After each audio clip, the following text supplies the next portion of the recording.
Ang programang ito ay hatid sa inyo ng Bank of the Philippine Islands. Do more with BPI.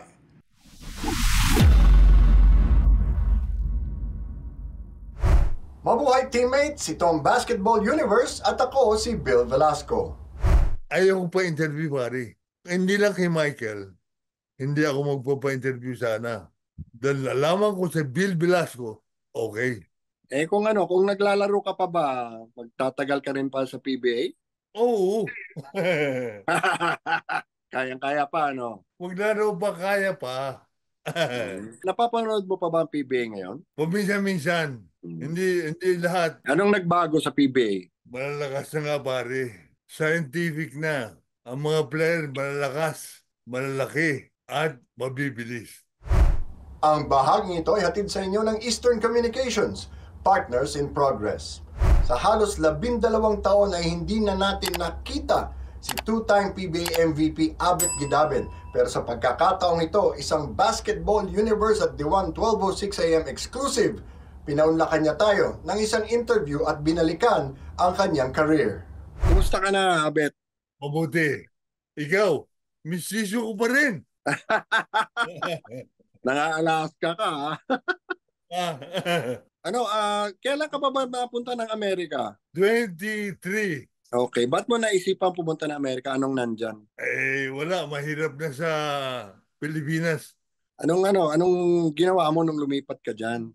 Wala. Masih ano-anong jobs. Tapos sino mga pamilya mo na nandyan, Abet? Lahat. Nandito na. Asawa ko at saka 4 na anak. Nandito na lahat eh.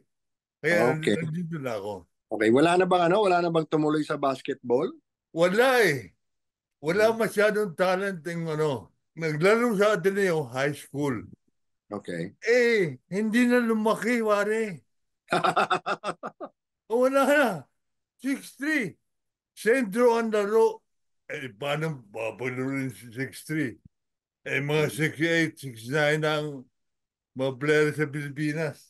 Nababantay Yung mo isa pa. naman, naglalaro sa Ateneo. Yung isa, naglaro sa UP. Okay. Wala din. Wala masyadong talent. Tsaka malakas na mga kalaban ngayon eh. Oo nga eh. Kung naglalaro ka pa ba, magtatagal ka rin pa sa PBA? Oo. Kayang-kaya pa, ano? Maglaro pa kaya pa. Napapanood mo pa ba ang PBA ngayon? Paminsan-minsan. Hindi lahat. Anong nagbago sa PBA? Malalakas na nga, pare. Ang sinasabi mo. Scientific na. Ang mga player malalakas, malalaki, at mabibilis. So, marami na rin film, ano? Marami na rin. Yun nagbabalakas sa mga Pilipino dahil sa mga film. Nung naglalaro ka pa sa PBA, ano bang mga paborito mong mga memories? Well, marami pare. Pero mo yung from 1975 to 1985, ang dami memories nun. Andun yung championship. Oo. Ang dami. Yung Gilas Pilipinas ba napapanood mo? Paminsan-minsan. Mga galing. Galing ng mga bata ngayon. Yung Obando. Magaling yung mga player. Sa tingin mo ba makakabalik pa tayo sa Olympics? Makakabalik yung pare. Pag tinalo na natin yung China, makakabalik tayo. Paano ka ba nahilig sa basketball, Abel? Wala talaga akong hilig nung araw, bata pa eh. Biro mo, high school ako sa Davao. Sa Davao City High School, walang basketball. Okay. Pagka-graduate ko, pero meron ng UM noon. Andun na si Subnet. Naalala mo Subnet? Oh. Player na siya ng Tonduay. Ako, wala pa. Hindi pa nag-uumpisa pa lang. Siya, nasa UM. Walang nagre-recruit man lang sa UM o naghanap ng talent o anuman. Ngayon, pag-graduate ko na high school, umuwi ako sa Camiguin.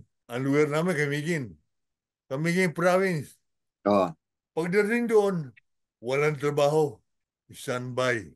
Nung Dumating mga kaibigan ko na nag-aaral sa Cebu. Sabi sa akin, bakit hindi mo umpisahan yung or subukan yung Cebu? Sabi ko, oo nga, no. Ngayon, pumunta ako kay Coach Baring, yung coach ng Recoletos. Sabi niya sa akin, pare, inano ako, 6'5" na ako eh. Sabi sa akin, saan ka man nagtatago? Saan ka man nagtago? Ikaw lang malaking player na nakita ko. Ay, yun na umpisa, pare. Tinayin ako. Pag-shoot, paghawak ng bola, hindi ko alam eh. Wala akong naumpisa na. College na ako noon. Siya talaga mismo personal na nagpunta sa akin umaga sa quarters para i-train ako. Paghawak ng bola, pag-dribble, pag-shoot, pag-rebound, lahat, everything. He taught me. Yun ang umpisa, pare. After 3 months, pinalaro ako sa high school. Wow. College ako. Sa high school ako pinalaro. After 6 months, ako na, naglalaro na ako. After 6 months, pinasok ako sa high school. Naglaro kami sa inter-secondary sa Manila. Pero we came up third place. The next year, laro ako. College na. Representing Cebu. Pero sa Cebu, nag-champion na kami, pare. Wow. Nag-champion kami sa CAA, Cebu Athletic Association. Champion, yung Recoletos. Dahil sa akin, maganda na laro ko. After 6 months, we represent Recoletos sa Maynila. Intercollegiate na. Sabi sa akin ng BAP Secretary, you are Susara. Susara ang ginagamit ko pangalan. Kasi player ng high school, Susara. Mm.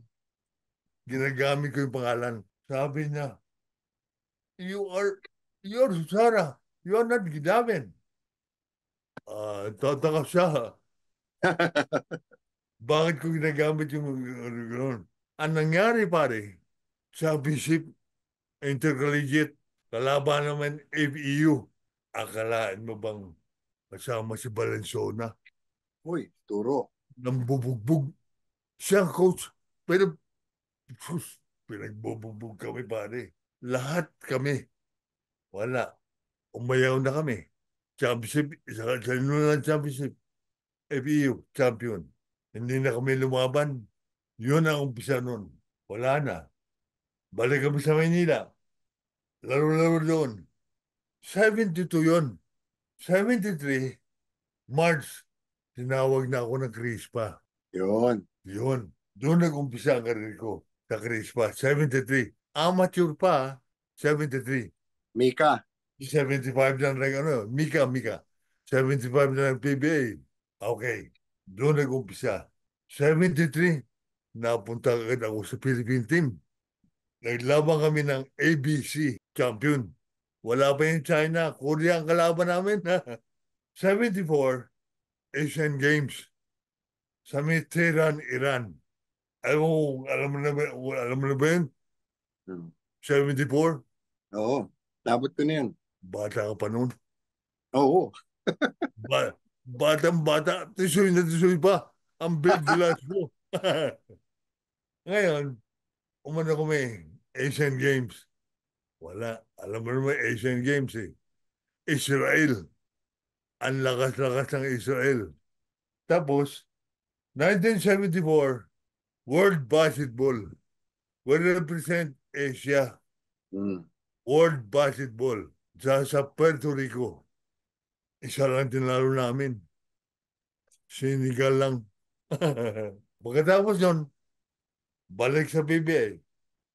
1975, nag-PBA na. Yun. Nag-umpisa na PBA. 75, nag-champion kami. 75, isang continent. 76, Grand Slam kagad ng Crispa. Then, ang daming championship. Ganun. 76, 77, 78, 79, 80, 81, 82. Nagkagulo ang Crispa, 82. Wala na si Dalupan. Pinalitan ni Manutok. Inabot mo na yun. Mm-hmm. Oh. Grand Slam kami. Kaming unang dalawang Grand Slam sa PBA. 85, nalipat-lipat na ako masisaan-saan. Magpunta ako sa Tanduay, San Miguel, Pepsi, and then last na team na pinaglaruan ko ang Shell, 1995. Oh, Alaska. Naglaro ako Alaska. Kumusta ka na ngayon? Mabuti. Healthy ka na? Ay pare, healthy na ako. Ano ba nangyari sa'yo? May sinagravis pare. Tapos na-stroke ako, na-stroke. Sa atin may sinagravis, rare masyado. Na-stroke ako. Ang katawan ko nanghina. Ang katawan ko, kalahating katawan nanghina. Although nakakalakad pa rin ako. Pero mahina na. Yun ang istorya nun. Basta masaya ka. Basta masaya ka dyan. Oo. Masaya ako. Nandito yung mga anak ko. Ang programang ito ay hatid sa inyo ng Bank of the Philippine Islands. Do more with BPI. Waterproofing ang sealant ba ang hanap mo sa German technology ng Sista? Protektado ka ng 10 taon. Yan ang tapal na tatagal. Ang bahaging ito ay hatid sa inyo ng Smart Sports. Tinanong ko si Abet Gidabin kung may mga panghihinayang siya o hinanakit ngayong tahimik na ang buhay niya sa Amerika. Andun yung nakatrade ka. Oo. Oo. Yun ang pinakano. Nakatrade ko si Fernandez. Tama. Bawal kayo magkakampi nun di ba? Oo nga, bawal eh. Sayang. Bawal. Hmm. Ilan na kami sentro noon, nandun. Tama. Victorino, tsaka ako. Fernandez. Oo, kasama si Yoyoy. Si Yoyoy Villamin, tama. O Bilamin. Tapos nung na-trade ka na, anong pakiramdam mo nun? Na-challenge ka ba? Well, masama nangyari, pare. Hindi ako nakalaro. Pero mo, I was leading first and second conference. Lead talaga ako. Pagdating sa third conference, eksaktong tinred ako ng San Miguel. Ang masama naman nangyari sa akin. Mm-hmm. Fernandez, ewan ko kung ano nangyari sa kanya. Bakit siya binitawan ng Pure Foods? Ako ngayon, alangan siya alanganin. Ako lang ka-trade ni Fernandez. Oh, okay. Ako lang. Wala na iba. Ayun. Napunta akong Pure Foods. Isang conference lang yun. Pure Foods. Siya, San Miguel. San Miguel magandang laro eh. Kaka-champion na namin eh. Kaya nga. Yun ang nangyari. Masama ang loob ko, pare. Bang third MVP sana yun. Kaya nga. Oo. Kailan mo naisipang mag-retire? Ba't ka nag-retire? Well, matanda na, pare. May mileage na. 95. Wala na. Old age na. Ang bahaging ito ay hatid sa inyo ng Nickel Asia Corporation. At yan ang ating exclusive interview kay Abet Gidabin, isa sa 50 greatest players sa kasaysayan ng PBA. Yan ang Basketball Universe para sa araw na ito. Subaybayan kami Lunes, Miyerkules at Biyernes sa YouTube at Facebook. Kaya like, share, and subscribe, LSS at follow na rin. Nais namin pasalamatan ang aming mga sponsors. Bank of the Philippine Islands, Eastern Communications, Sista, Smart Sports, Eurotex at Nickel Asia Corporation. Laging tandaan, saan man kayo at anuman ang ginagawa ninyo, magkakampi tayo. Ako si Bill Velasco at ito ang Basketball Universe.